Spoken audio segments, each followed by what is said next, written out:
നമസ്കാരം പ്രിയപ്പെട്ട കൂട്ടുകാരെ. പത്തനംതിട്ട ജില്ലയിലെ മനോഹരമായ പെരുന്തേനരുവി വെള്ളച്ചാട്ടം കണ്ടതിന് ശേഷം ഞാനും കൂട്ടുകാരും നേരെ പമ്പയിലേക്ക് പുറപ്പെട്ടിരിക്കുകയാണ്. തീർത്ഥാടന സമയത്ത് ശരണംവിളികളാൽ മുഖരിതമായിരിക്കുന്ന കാനനപാത ഇപ്പോൾ തീർത്തും വിജനമായി കിടക്കുകയാണ്. ഈ വനത്തിൽ വ്യത്യസ്ത തരത്തിലുള്ള സസ്യജാലങ്ങൾ കാണപ്പെടുന്നുണ്ട്. പശ്ചിമഘട്ടത്തിൻ്റെ ഭാഗമായതുകൊണ്ട് ഇത് ജൈവ വൈവിധ്യത്തിൻ്റെ ഒരു പ്രധാന കേന്ദ്രം കൂടിയാണ്. ശബരിമല തീർത്ഥാടന കാലത്ത് ഈ വനപ്രദേശത്തിലൂടെ ലക്ഷക്കണക്കിന് തീർത്ഥാടകരാണ് കടന്നു പോകാറുള്ളത്. കൊടുങ്കാടിന് നടുവിലൂടെയുള്ള ഈ യാത്ര നമുക്ക് ഒരു പോസിറ്റീവ് എനർജി തന്നെയാണ് തന്നുകൊണ്ടിരിക്കുന്നത്. ഇവിടെ നിന്ന് കഴിഞ്ഞാൽ പലതരത്തിലുള്ള കിളികളുടെ കളകൂജനങ്ങൾ നമ്മുടെ മനസ്സിനെ സന്തോഷത്തിൻ്റെ മറ്റൊരു ലോകത്തിലേക്ക് എത്തിക്കുന്നതായിട്ട് നമുക്ക് തോന്നും. തീർത്ഥാടന കാലത്ത് ഉൾക്കാടുകളിലേക്ക് വലിയുന്ന വന്യമൃഗങ്ങളുടെ വിഹാര കേന്ദ്രങ്ങളായ പാതയിൽ കൂടിയാണ് ഇപ്പോൾ നമ്മൾ സഞ്ചരിച്ചുകൊണ്ടിരിക്കുന്നത്. മുളങ്കൂട്ടങ്ങളും തിന്നുകൊണ്ട് പാതയോരത്ത് നിന്നിരുന്ന കാട്ടുകൊമ്പന്മാർ വാഹനത്തിന്റെ സൗണ്ട് കേട്ട് ഒരല്പം മാറി നിൽക്കുന്നുണ്ട്.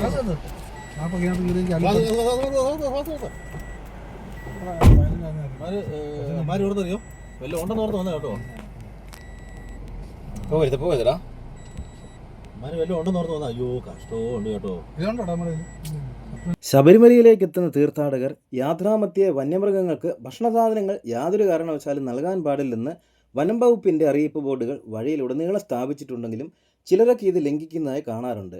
ഭക്ഷണം നൽകുമ്പോൾ ചില മൃഗങ്ങൾ ആക്രമണകാരികളാകുവാനായിട്ടുള്ള സാധ്യതയുമുണ്ട്. അതുപോലെ ഭക്ഷണാവശിഷ്ടങ്ങൾ, പ്ലാസ്റ്റിക് കലർന്ന പൊതികളും വനത്തിനുള്ളിലേക്ക് യാതൊരു കാരണവശാലും വലിച്ചെറിയാൻ പാടില്ല. മൃഗങ്ങൾ ഇത് ഭക്ഷിക്കാനിടയായാൽ അവ മരണപ്പെടാനും സാധ്യതയുണ്ടെന്നും വനം വകുപ്പിൻ്റെ മുന്നറിയിപ്പിൽ പറയുന്നുണ്ട്. ഇങ്ങനെ ഒരു കാഴ്ച നമ്മളൊരിക്കലും പ്രതീക്ഷിച്ചിട്ടുണ്ടായിരുന്നില്ല. ഉണ്ടായിരുന്നെങ്കിൽ ഒരുപക്ഷെ നമ്മളെന്തെങ്കിലും കൊടുത്തു പോയേനെ. ഒരു വാഹനം കാണുമ്പോഴേക്കും കുഞ്ഞുകുട്ടി പരാധീനങ്ങൾ ഉൾപ്പെടെ ഒരുപാട് കുരങ്ങന്മാരാണ് വാഹനത്തിന് സമീപത്തേക്ക് വരുന്നത്. അങ്ങനെ നമ്മൾ പ്ലാപ്പള്ളി ചെക്ക് പോസ്റ്റിന് സമീപത്തായിട്ട് എത്തിയിരിക്കുകയാണ്. ഇവിടെ നിന്നും നമ്മളെ പമ്പയിലേക്ക് കടത്തി വിടുമോ എന്നറിയത്തില്ല. എന്തായാലും ചെക്ക് പോസ്റ്റിന് സമീപത്ത് ചെന്നിട്ട് നമുക്ക് ചോദിച്ചു നോക്കാം. അനുവാദം കിട്ടുകയാണെങ്കിൽ നമുക്ക് മുൻപോട്ടുള്ള യാത്ര തുടരാം. ഇല്ലെങ്കിൽ നമുക്ക് ഇവിടെ നിന്നും തിരിച്ചു പോകേണ്ടി വരും.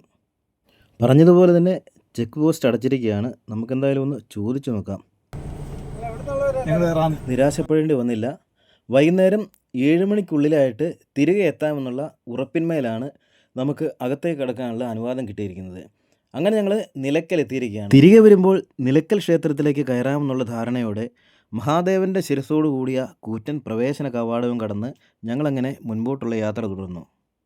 തീർത്ഥാടന സമയമല്ലാതിരുന്നിട്ട് കൂടി ഇവിടെ പെട്രോൾ പമ്പൊക്കെ സജീവമാണ് കേട്ടോ.